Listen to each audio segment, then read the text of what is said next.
लोकसभा चुनाव 2024 के दूसरे चरण का मतदान आज संपन्न हो गया है। वहीं यूपी की 8 लोकसभा सीटों पर मतदान संपन्न होने के बाद बीजेपी के पूर्व प्रदेश अध्यक्ष व सूबे के जल शक्ति मंत्री स्वतंत्र देव सिंह ने लखनऊ स्थित पार्टी के प्रदेश कार्यालय पर प्रेस कॉन्फ्रेंस कर विपक्ष पर जमकर हमला बोला। इस मौके पर प्रदेश के सहकारिता मंत्री जेपीएस राठौर समेत अन्य पदाधिकारी मौजूद रहे। वहीं स्वतंत्र देव सिंह ने कहा कि दूसरे चरण के मतदान में जनता ने बीजेपी का साथ दिया है और सभी 8 की 8 सीटें बीजेपी जीत रही है।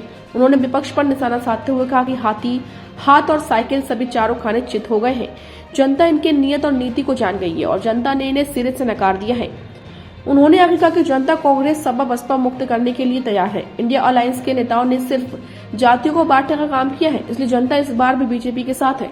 ऐसे में यूपी में 80 की 80 सीटें बीजेपी जीत रही है। साथ ही 2014-2019 की तरह इस बार भी फिर कमल खिलेगा और हम 400 सीटें जीतेंगे। जो प्रथम चरण का चुनाव था, जिस प्रकार रुझान ये द्वितीय चरण में और जबरदस्त रुझान को पुष्ट कर दिया सरकार जनता जनार्दन। आदरणीय मोदी जी के नेतृत्व में जिस प्रकार का अपार समर्थन जनता जनार्दन का प्राप्त हो रहा है, वास्तव में मैं जनता जनार्दन को हृदय से आभार व्यक्त करता हूँ। भाजपा दूसरे चरण के सभी 8 सीटों को भारी अंतर से जीत रही है, क्योंकि गरीब, युवा, अन्नदाता, नारी शक्ति का समर्थन भाजपा के पक्ष में है। भ्रष्टाचार आपत्तिकाई गठबंधन को इस चरण में भी जनता ने नकार दिया और उसके खिलाफ मतदान किया है। हाथ और साइकिल चारों खाने चित हो चुके हैं। सपा और ईडी गठबंधन के झूठे प्रचार को जनता ने नकार दिया। आम चुनाव 2024 के शुरुआत में ही इनके गठबंधन की हवा निकल गई। जनता इनके झूठे वादों और घोषणाओं को जान चुकी है। इनके नेताओं को संदिग्ध नियत और नीति का पर्दाफाश हो चुका है। इस बार चुनाव में जनता ने विपक्ष मुस्लिम तुष्टीकरण की नीति के विरोध में कमल के फूल पर दनादन वोट दिया है, अपना मत स्पष्ट कर दिया है।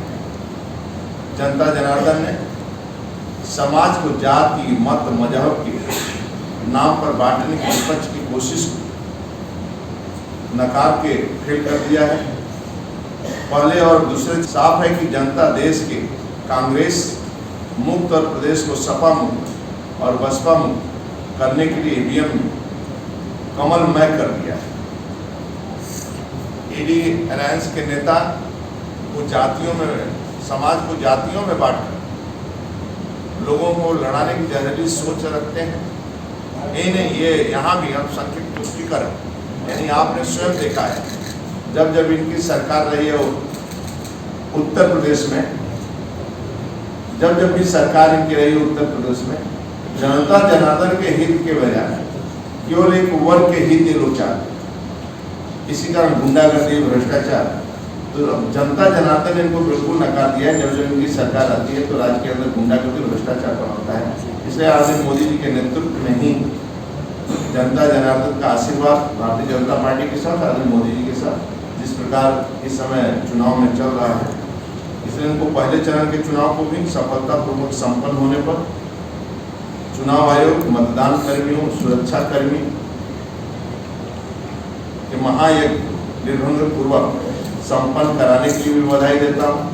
और उत्तर प्रदेश में 80 की 80 सीटें भाजपा के पक्ष में, क्योंकि गांव, गरीब, किसान, जिस प्रकार गरीब कल्याण योजनाएं हैं, जनता जनार्दन ने का आशीर्वाद पूर्ण बहुमत के साथ आदरणीय मोदी जी के साथ है। पहले अब 2014-19 की तरह फिर से पश्चिमी यूपी और बृहद क्षेत्र में कमल खिलेगा और हम 80 की 80 सीटों पर उत्तर प्रदेश में जीतेंगे और देश में सरकार बनेगी।